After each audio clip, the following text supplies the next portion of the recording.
Hey, this is Coach Boydston, and in this screencast, we're going to be looking at another type of cell division called meiosis. Now, this is obviously different than mitosis, and you can see the difference here. We're not talking about body cells making copies of themselves. We're talking about a cell division that is going to produce sex cells, and we call those sex cells gametes. And so for males, that gamete is going to be sperm, and that is produced in the testes. And that's the area where that's going to happen. For females, it's an egg, and that's going to be produced in the ovaries. And so this process is going to produce what we call haploid cells. We've already talked about this. Sperm and egg actually have half the number of chromosomes as the body cells. And so we call them haploid, as opposed to the body cells, which are diploid because they have two sets. And so this process is a little different. Now, to understand this process, I want to revisit mitosis just real quick. If you remember, in mitosis, we start out with a cell in humans that has 46 chromosomes. It's a body cell. We call them somatic cells. And it's going to go through one cell division, and it's going to produce two cells that both have 46.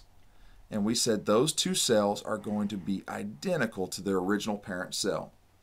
And so another example I want us to think about as we go through this, and it will help you understand, obviously, meiosis more than mitosis, but is this idea of deck of cards. Think of a deck of cards like a cell. And obviously, a deck of cards is full of cards, just like a cell is full of chromosomes.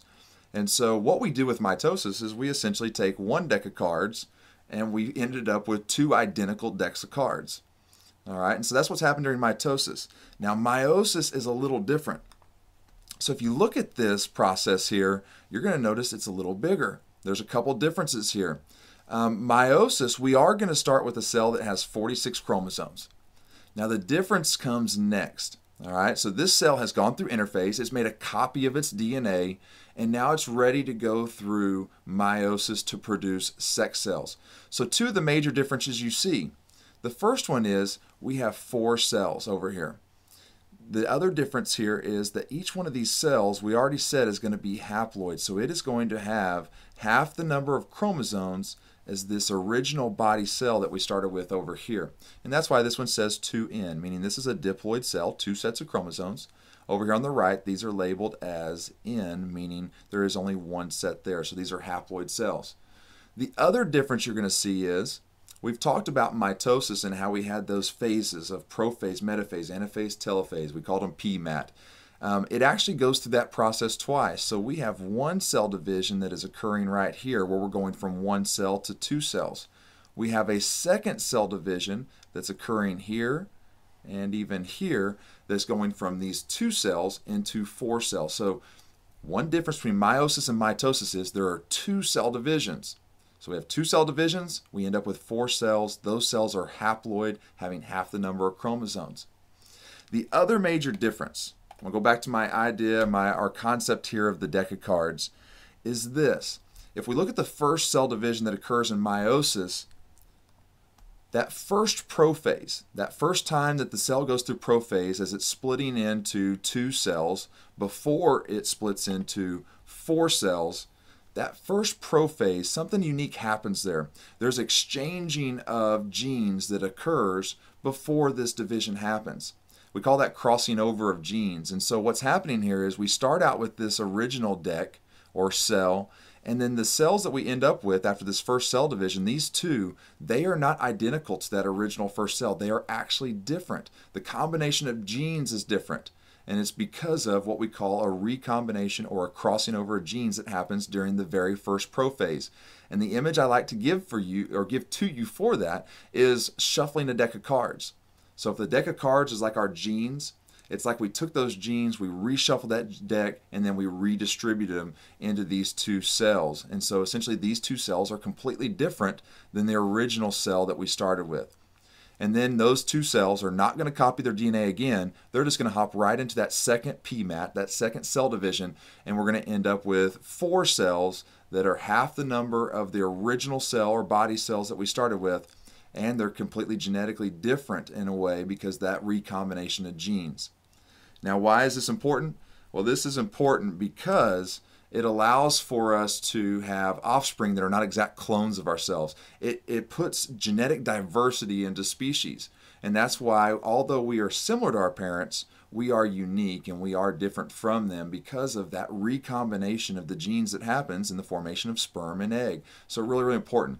To help you understand this a little better, I want to show you what's happening with the chromosomes. And so to better understand that, what I have pulled up here is a karyotype. A karyotype is just a map of a person's chromosomes. And if you're looking at this karyotype, I can tell you this is of a diploid cell. And how do I know that? It's because for each set, I have 2 chromosomes. All right, so if we count down through here, we actually have 2 sets of 23 chromosomes, giving us a total of 46. And so this is a diploid cell. And we call each one of these pairs that look really similar in size and shape. One of these, like this yellow one here, this one came from mom. The other yellow one that's similar to it came from dad. This red one here, let's say it came from mom. This one came from dad. And they're similar, and because they're similar, we call them something. We give them a name. We call them homologous chromosomes. And that word starts with the front of end of a word that we've seen before. It starts with H-O-M-O. And anytime we see that at the front of the word, it always references to the meaning of same. All right, and so homologous chromosomes are same in size, the type of genes that they hold, and so on. And so what happens is this. Mitosis, if we look at mitosis first, that first homologous chromosome makes a copy of itself. And when is DNA copied? It's copied during interphase, that S phase of interphase. Well, when we get to prophase of mitosis, those chromosomes start to become visible, and they become visible as these structures, which we said were a set of sister chromatids. So that first one, that chromosome that we had from mom there, of this homologous pair, it has made a copy of itself, and so there's one copy, there's the other. The dad's also is going to do the same thing, and that happens for all of these chromosomes. And we know what happens if we look at our cell over here to the left.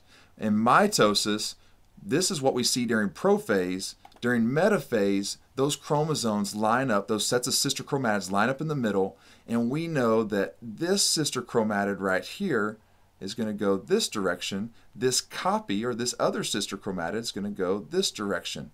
We know for this one's going to go this direction.